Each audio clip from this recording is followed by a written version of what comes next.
Welcome to the Leaders in Payments podcast, where we talk to C-level leaders from across the payments landscape. We'll be discussing the products and services that impact the payment space today, as well as trends and predictions for the future of payments. We will also hear stories from our guests about their journeys to the top. According to a McKinsey report, companies in the top quartile of executive level gender diversity are 25% more likely to have higher financial returns than their industry peers. And also companies in the top quartile of racial and ethnic diversity are 35% more likely to have financial returns above their respective industry peers. So obviously the proof is there that diversity increases revenue in the business, it increases performance.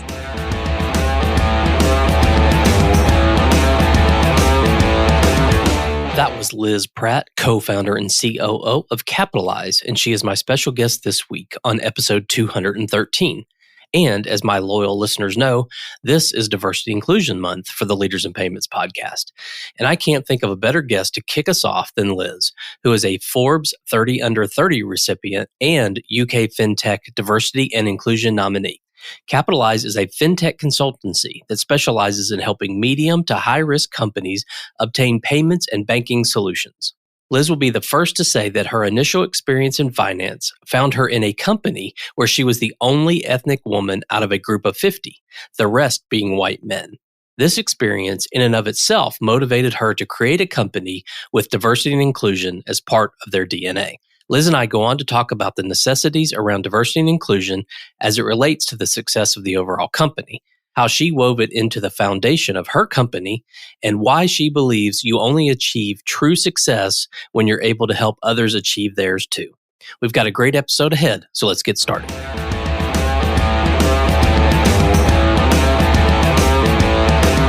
Hi, Liz. Welcome to this special series of the Leaders in Payments podcast about diversity and inclusion. Thank you so much for being here. Hi, Greg. Thank you so much for having me. It's such a pleasure. Absolutely. Well, let's start off by having you tell our audience a little bit about yourself, maybe where you grew up, where you went to school, where you currently live, a few things like that. Yeah, sure. So I grew up in various different places, moved around quite a lot, actually. So lived in London, lived in Spain, and also Thailand. So my schooling was pretty, well, to be honest, I wasn't the biggest fan of school. And because of moving around a lot, it was an interesting upbringing, I would say.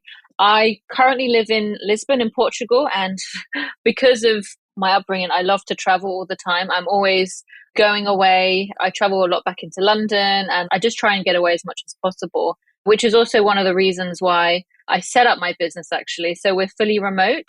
And I strive to create that culture where everyone can work from wherever they want to be and they can travel wherever they want to be. So we have a work from anywhere policy, basically. So yeah, I actually didn't have the most traditional route into finance. I finished school when I was 16 and then went into college and started studying sports science. And also at 16, I launched my first business. So I've always been pretty entrepreneurial since a young age. And I launched my first business where I was selling jewelry in Camden Market. And I don't know if those of you that don't know Camden Market, it's a very famous market in London. So I was selling there. And kind of a bit lost for a few years. And then as soon as I landed when I was 18, I actually started an internship in finance and then worked my way into an entry-level position as a broker, as a foreign exchange broker. So since then, that's how my journey began. I worked my way up through the ranks as an entry-level broker. And then at 22, I decided to quit my job, funnily enough, and go traveling. I went traveling around Asia for 4 months. And that's when I had an epiphany moment of what I actually wanted to do with my life.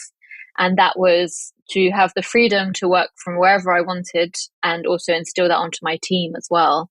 So freedom is a big thing for me in life. And that's, I guess, one of my definitions of success, having the financial freedom to go wherever you want and also to be able to do whatever you want as well. So at 23 is when I launched Capitalixe. And as soon as I got back to London from traveling, I went back into a full-time job. And then obviously I was building Capitalixe. And yeah, we launched it. It was very tough at the beginning, not going to lie. I mean, I was very young, as you can imagine.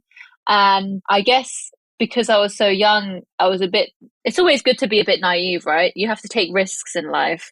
So yeah, I was a bit naive to think that I could grow a business, but hey, naivety does pay off because I've been running it for 4 years now. Yeah, that's a good segue into talking about the company. So tell our audience what Capitalixe does. Yeah, sure. So Capitalixe is a Fintech consultancy, and we're specialized in helping medium to high risk industries to obtain payments and banking solutions. So I came up with this idea, me and my business partner, when we was working in the City of London. We're both working in foreign exchange brokerages. And we discovered that there was a gap in the market to serve the underserviced industries. And these are typically your gaming clients, crypto, CBD, I suppose the newer industries, right? Like the digital-based businesses, like investment platforms. Banks typically prefer not to work with those companies, so they tend to use alternative payment solutions. And even then, they're considered high risk or medium risk, so they do tend to struggle, which is where we discovered there was a gap in the market. Because when I was in the city, a lot of the companies, the company that I was working at, they didn't want to work with those either. So I was like, okay, hang on, there's obviously a gap there. And I just discovered a way that I could help them. So we have a global network of over 50 global banks and financial institutions across the world. And what we do is match these companies up with providers best suited to their needs. So yeah, we'll just match them up with the providers best suited to their needs. And I mean, since then, our business has grown from strength to strength. We've been running the business for 4 years now. We're actually a 7-figure business as well, which is exciting for me to say because I learned last year that less than 2% of female founders ever break the 1 million in revenue mark. So that's, for me, that's a pretty cool thing to say. Yeah, that's awesome. Yeah, it's pretty good. So yeah, since then, the business has gone from strength to strength. We're a rapidly growing team, and we're going to be hiring even more people in the coming months. Actually, I had a pinch me moment back in 2021 where I made it onto the Forbes 30 under 30 finance list. And obviously that was like I had to actually slap myself a few times because I thought I was dreaming. And then last year, I made it onto the Tech Round 29 under 29 list as well. And as of recently, which is quite funny because we're doing the podcast today, I found out yesterday that we've been shortlisted into the UK Fintech Awards for the category of diversity and inclusion. So I guess perfect timing for the podcast. Yeah, congratulations. Thank you. Yeah, so let's talk about diversity at your company. Can you talk a little bit about the culture you're trying to build there and why is diversity sort of so important to you and what programs or what things do you have going on at your company that you have around diversity? Obviously, you talked about the remote, but that's a cultural thing. Are there other diversity related things that you've kind of built a culture around? Yeah, so I've created a entry-level scheme to help underrepresented ethnic minority women enter and break into the fintech industry. So this scheme that has enabled, we have like quite a few women from different backgrounds, like from Brazil, from Syria, from Bulgaria. So we're very conscious on creating a lot of diversity and not making it just one culture. So at our company, we believe in fostering an environment of inclusion for everyone. We strive to create a culture of respect and collaboration where diversity is not only welcome, but also celebrated. And we're also really committed on creating an open and supportive workplace. So regardless of your gender, your race, your age, religion, ethnicity, we want to welcome everyone because what we've noticed is, and studies show, that people with more diverse teams actually outperform those with least diverse teams. So in order to create a successful business, it's in our interest to have a diverse team, right? You get different opinions from different people from different cultural backgrounds will give their thoughts on how we can scale or how we can make the business better. So yeah, I mean, we value and recognize these unique perspectives and backgrounds and talents of every individual. So we're very committed on creating this inclusive culture where everyone feels valued and celebrated. And also, we want to make sure that we're having a good working environment for everyone. And this is also one of the reasons why I strive to create this environment, because when I started working in the city, I was literally the only woman out of a team of 50 men, 50 white men. And I was the only young woman from like an ethnic minority background, because I'm also Asian. And obviously for me, that I felt quite out of place. And I was also told that women didn't belong in the industry, and just some horrible comments like that. So I always said to myself that when I set up my business, it's not going to be like that at all. It's going to be welcoming. It's going to be a nice environment where people can actually enjoy working. So yeah, that's one of the reasons why I strive to make it this kind of environment for everyone. Okay. One of the big topics that you hear and read about today is neurodiversity. So is that part of your culture as well? Yeah, so we do have some people here from neurodiverse backgrounds, including myself, actually. I suffer from ADHD. I have another lady that has ADHD and another lady with epilepsy. So we're very understanding of these backgrounds. We strive to make an environment where, I don't know, if they need to go to the hospital, if they're having problems, then they can come to us, and we're very understanding on that side. It's something that I'm looking more into and wanting to strive to make sure that we're covering all aspects of that area. But yeah, I would say, I mean, that still falls under diversity for me. So regardless if they have any neurodiversity issues, we want to cater to them and help them as much as possible on that. We do actually also offer mental health benefits. So if they need to see a coach or a therapy, we also subsidize that to help with these types of issues. Or if they're suffering from, I don't know, like mental health issues like depression or anxiety or anything like that, then they can use that to help with their issues that they're facing. Okay. Well, who or what motivated you the most to think about diversity at your company? It sounds like you created a company with this in mind, right? You didn't just create a company and then think about diversity. It was at the onset of building the company. So what was it, or who was it that really motivated you to think that way? So yeah, it was mainly from my experience of the industry and my experience of working in like the finance industry, because typically the industry is very white and male dominated, white male dominated. And I often felt like when I was working in the City of London, I often felt like the odd one out due to being a woman and also of Asian heritage. So yeah, when I set up my business, I always said my goal was to create an inclusive environment for all people, no matter of their gender or race or background or age. And I wanted to ensure that everyone feels welcomed in a business and has the opportunities, support and resources to thrive in their career. And I always get ideas from different people. I read a lot about why diversity matters in business. But yeah, for me, it's coming from my own personal experience and not wanting anyone else to go through that and to feel like they don't belong, because people need to feel like they belong to actually to feel good and to be able to thrive in an environment, right? To be able to perform their best, they need to feel like they belong somewhere. So this is why I wanted to create it at my business. Okay. And you mentioned that traditionally the payments or fintech industry has been pretty male and white dominated. How do you think we're doing now? Do you think we're getting better? Second part of the question, what could we be doing, or what more needs to be done for us to get more diverse? So yeah, traditionally it has been. So the payments and fintech industry has made some progress in obviously creating diversity. There's a lot that's happened within the last few years, and a lot of people shouting out about this, raising awareness, which is really nice to see.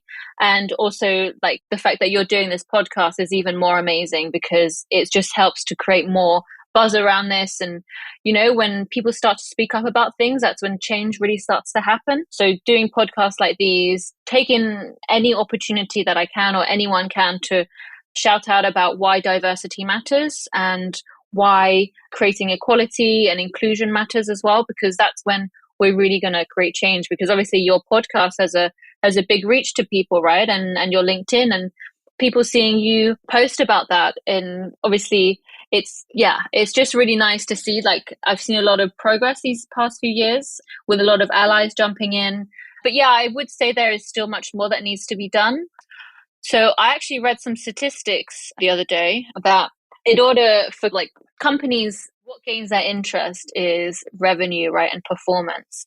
So I always like to write down how much they can achieve and why it's important, because that's when they're going to act on it. So according to a McKinsey report, companies in the top quartile of executive level gender diversity are 25% more likely to have higher financial returns than their industry peers. And also companies in the top quartile of racial and ethnic diversity are 35% more likely to have financial returns above their respective industry peers.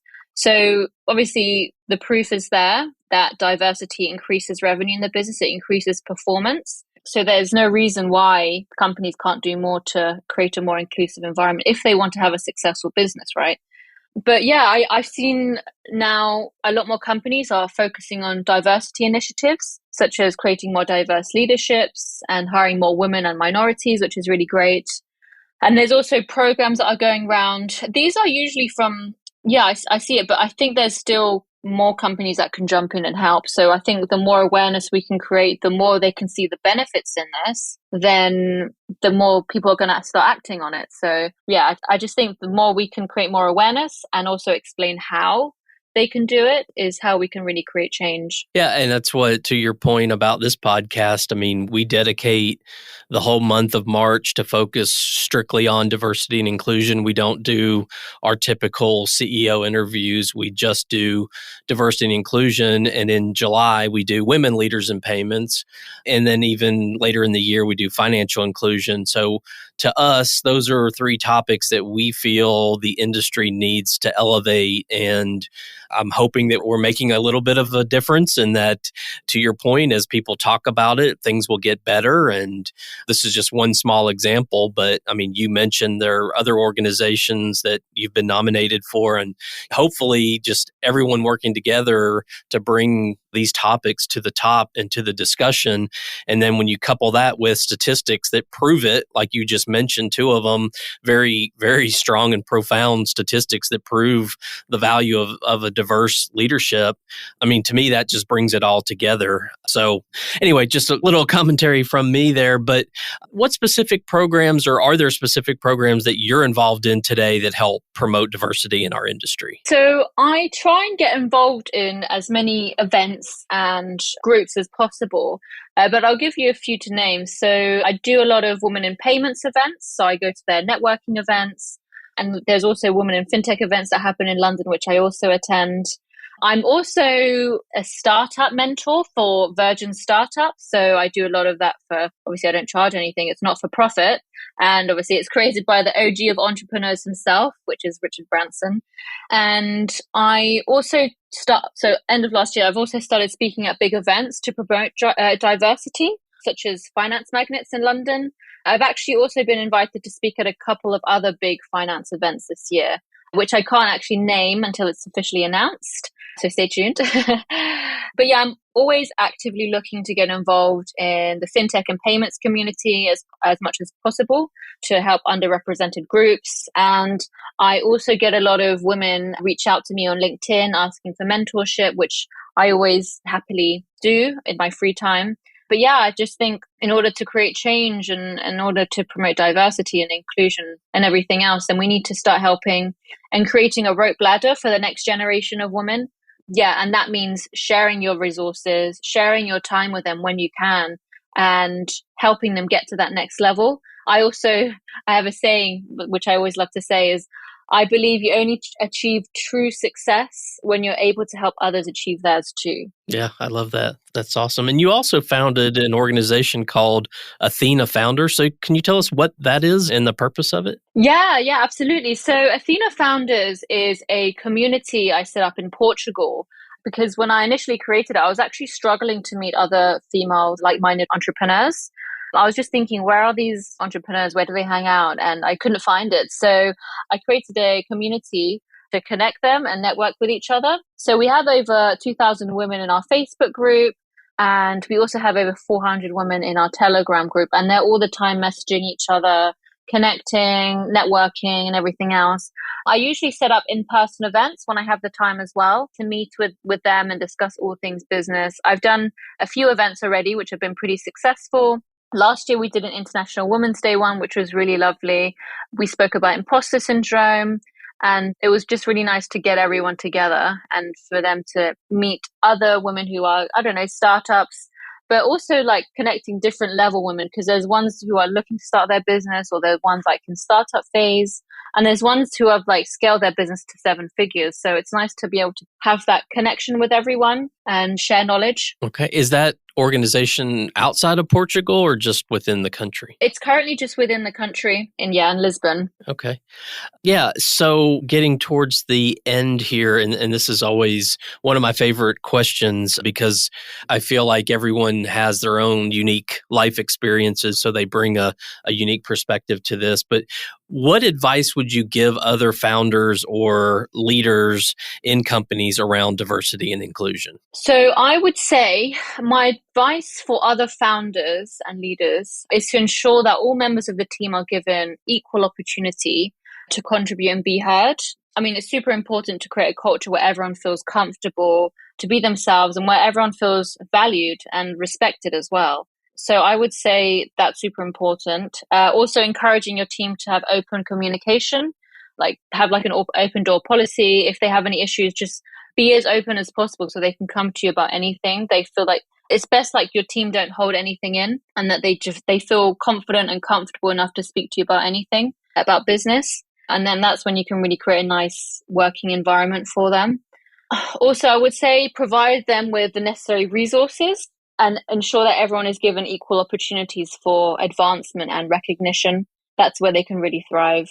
And yeah, that's what I'd say. Okay. Any thoughts? So, your company may be unique in that you built it into the company. You built a diverse and inclusive environment or culture in the DNA of the company. But there are a lot of companies out there that maybe started a long time ago, or maybe they started recently, and this just isn't in their culture. Any thoughts on like how to get it into your culture if you didn't already start with it? That's a good question. I would say, I mean, if you haven't thought about diversity in your company, then I think you may have other issues going on. But yeah, I would say like things that you could do is hire someone externally to help with that. So for example, you can there's recruitment specialists that actually specialize in diversity and equality, like hiring for diversity in your company. So there's actually recruiters that specialize in that. I know a few as well, and they're pretty amazing at what they do. You can also hire, for example, like an advisor to help you, or like a diversity and inclusion advisor that can help you guide you in the right direction on the necessary steps that you can take to create a diverse and inclusive environment for the business. Those two are very good steps. Also, create entry-level schemes for ethnic minority backgrounds, people who come from underprivileged backgrounds or ethnic minorities. These schemes really help people to break into the industry, and they get the necessary learning that they need. So yeah, I would say look at different schemes available. There's lots of companies out there, like charities that companies can partner with, that actually promote like these schemes, and they can work with them to get graduates or hirees. So there's also that. Just trying to think if actually the list can pretty much go on forever and ever. But yeah, I would say those are the three main ones. Look at schemes. You can get an outside external advisor on diversity and inclusion. And the last one was, work with a recruitment company that specializes in diversity and inclusion. Yeah, I do know some out there that actually do specialize in that. So yeah, those are the top three ones I would say. Yeah, I think that's some great advice. Well, Liz, we've covered a lot of ground on you and the company, and obviously the topic of the day, which is diversity and inclusion. Is there anything else you'd like to discuss or leave with our audience? I would just add here again that, diversity and inclusion is in the results, right? The statistics and studies show that it increases revenue within the business and performance. If companies want a successful business, then having diversity and inclusion is it should be one of your priority steps. As mentioned before, people with more gender diverse executive boards are 25% more likely to have returns above their industry peers. And then the same goes for ethnic and racial diversity as well, 35% more likely. So look, the proof is in the pudding there. Those studies show that it's in companies' interest to promote diversity within their business if they want to have a successful business that competes and outperforms their peers. So I would say it's very important, and it's definitely in people's interest. So it should be ensuring everyone is given equal opportunities, but obviously from company's perspective, I'm just putting it out there, like the numbers are there and it's definitely in their interest. Yeah, absolutely. The numbers definitely prove it. Well, Liz, what would be the best way for people to get in touch with you? So best way, I'm always on LinkedIn. So you guys can connect with me on LinkedIn. My LinkedIn's just Lissele Pratt. Or is it Lissele.Pratt? No, it's just Lissele Pratt. So you can guys connect with me on there. Or you can find my company, which is Capitalixe, connect with me from my website, or go on my LinkedIn through there and you can find me. But yeah, LinkedIn or through my website, that's totally fine. And yeah, if you guys have any questions or if you want to reach out, I'm always free and happy to chat. Awesome. Well, Liz, thank you so much for being on the show today. I really appreciate all your insights on this important topic. And again, thank you for your time. Thank you so much, Greg. It's been a pleasure. Absolutely. And to all your listeners out there, I thank you for your time as well. And until the next story. Thank you for joining us this week on the Leaders in Payments podcast. Make sure you visit our website at leadersinpayments.com, where you can subscribe to the show and where you'll find our show notes. If you enjoyed listening, please share on your social channels as well.